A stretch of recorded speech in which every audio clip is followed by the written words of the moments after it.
American landscape and the fabric of American society was based on free labor, and why it is now that everyone feels the need to unionize and to have better wages. It is not on us to finish everything. We are just part of it. Maybe what we need to do is to just join the line where we are. It is not, like you were saying before, there are some people who believe that this world belongs to them. Well, that is from a limited perspective, a limited point of view. The world is supposed to be for all of us. Every one of us is supposed to be part of it. And like you said, life in Africa, in African philosophy, you are not considered a man just because you are smart or you are able to think. I think, therefore I am, is too poor in Africa to be used as a description of who a man is.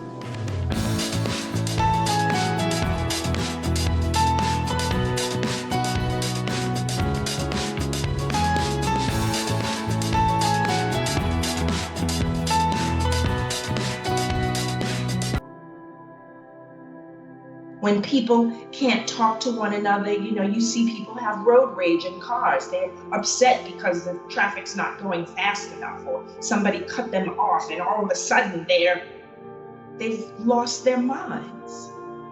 What kind of a society are we living in where people behave in this way?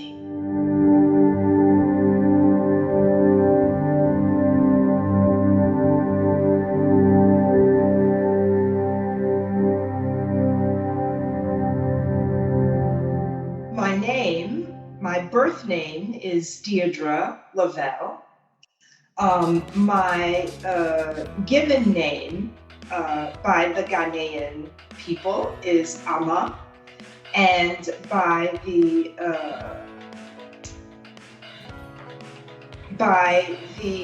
Egyptian Neteru Medu Neter, I am called Seshat Ma'at Keru, and then I'm affectionately known in my circle of mentees and dear friends as Mama D. And family members too.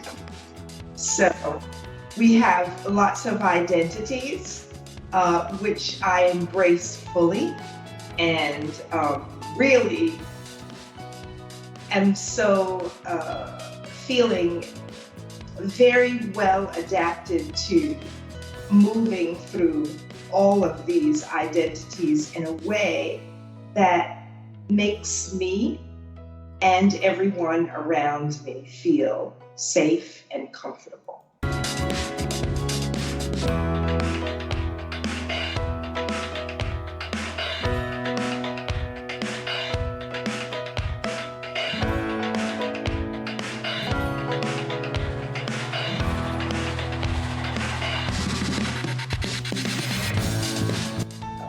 That's very interesting, Obehi. I can feel that this is going to be an interesting conversation. How we do is that first we learn about you, because this is essentially about storytelling. Obehi podcast is about storytelling. We talk about the individual we have in front of us.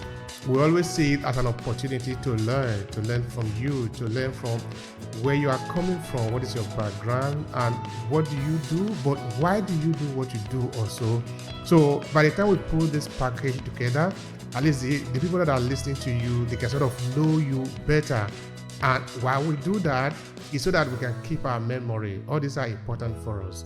So tell me, you are an adolescent growing up in the United States. What do you remember? What do you see around you? Let me tell you, I am considered a baby boomer.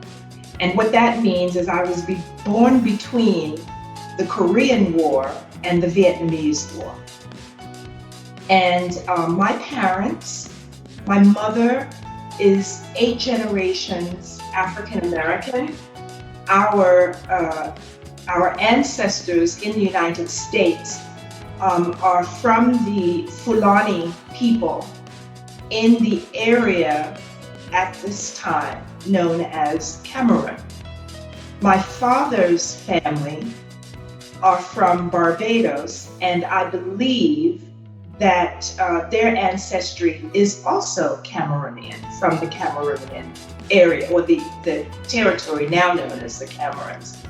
I'm not sure that they are Fulani because in testing DNA, African ancestry DNA, we women are unable to learn their matriarchal lineage. As a female, I can only trace my matriarchal lineage. So my father was from Barbados, and he was an immigrant to the United States post-World War II.